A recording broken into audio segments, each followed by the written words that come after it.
அஸ்ஸலாமு அலைக்கும். ஒவ்வொரு ஆண்டும் லட்சக்கணக்கான மக்கள் திருமணம் செய்கிறாங்க. ஆனால் உண்மை என்ன அப்படின்னா எல்லாருமே சந்தோஷமா இருக்காங்களா அப்படின்னா இல்லை. சந்தோஷமா வாழ்கிறவங்க ரொம்ப குறைவு தான். காரணம், உறவுகளில் பிரச்சனை இல்லை. பிரச்சனை சிந்தனையிலையும் நடந்துக்கிற முறையிலையும் அகங்காரத்திலையும் தான் இருக்கு. இப்போ நான் உங்ககிட்ட ஒரு கேள்வியை கேட்குறேன். உங்களுடைய உறவை தக்க வச்சுக்கிறதுக்கு நீங்கள் எவ்வளவு தூரம் முயற்சி பண்ணீங்க?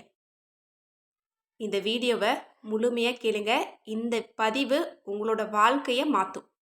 நீங்கள் இதை வெறும் கேட்கறதுக்கு பதிலாக புரிஞ்சுக்கிட்டீங்க அப்படின்னா உங்களோட வாழ்க்கை ரொம்ப ஈஸியாக மாறும். ஒரு விஷயத்தை புரிஞ்சுக்குங்க. பெரும்பாலான உறவுகளை நமக்கு நாமளே தான் அழிச்சுக்கிட்டு இருக்கிறோம். தேவையில்லாத சந்தேகம், ஒவ்வொரு விஷயத்துக்கும் கோபம், இன்னும் மரியாதையை குறைச்சி பேசுறது. இதில் இன்னும் ஒரு ஆபத்தான விஷயம் என்ன அப்படின்னா பேசுறதையே நிறுத்திடுறது. இதுக்கு இஸ்லாம் சொல்கிறது என்ன அப்படின்னா, திருமணம் அப்படிங்கிறது வெறும் அன்பு, அதுக்கான பெயர் மட்டும் கிடையாது. கண்டிப்பாக இது ஒரு அமானத், இது ஒரு பொறுப்பு. கண்டிப்பாக நம்ம இந்த பொறுப்பை எல்லாருமே காப்பாற்றி தான் ஆகணும். நீங்கள் ஒரு துணையை புறக்கணிக்கும் போது, அவங்கள கிட்ட பேசாமல் விலகும்போது, நீங்கள் ஒரு மனுஷரை மட்டும் அல்ல, அல்லாஹ் கொடுத்த மதிப்புள்ள ஒரு அருளையும் நீங்கள் தள்ளி வைக்கிறீங்க அப்படின்னு தான் அர்த்தம். எங்கே மரியாதை இல்லையோ அங்கே உண்மையான அன்பு இருக்கவே முடியாது. இஸ்லாம் நமக்கு சொல்கிறது என்ன அப்படின்னா, ஒருவருக்கொருவர் மென்மையாக நடந்துக்கோங்க, மரியாதையோட பேசுங்க அப்படின்னு தான். கொஞ்சம் யோசிச்சு பாருங்க, நீங்கள் வெளியில் இருக்கவங்க கிட்ட எவ்வளோ மென்மையாக பேசுகிறீங்க, ஆனால் வீட்டுக்கு வந்ததும் உங்களோட துணைவர்கிட்ட துணைவி கிட்ட எப்படி கத்துறீங்க? இது நியாயமா? கோபம் உறவுகளுடைய மிகப்பெரிய எதிரி. நீங்கள் கோபத்தில் சொல்லும் ஒரு வார்த்தை உங்களோட வாழ்க்கையில் என்றைக்குமே அது திரும்ப வரவே வராது. இஸ்லாம் நமக்கு சொல்கிறது என்ன அப்படின்னா, கோபம் வந்தால் ஒழு செய்யுங்க, இடத்தை மாற்றுங்க. ஏன்னா உங்களில் வலிமையானவர் யார் அப்படின்னு கேட்டால் கோபத்தை அடக்குபவங்க தான். உங்களோட துணை உங்களோட எதிரி அல்ல, அவங்க உங்களோட வாழ்க்கையில் ஒரு பகுதி.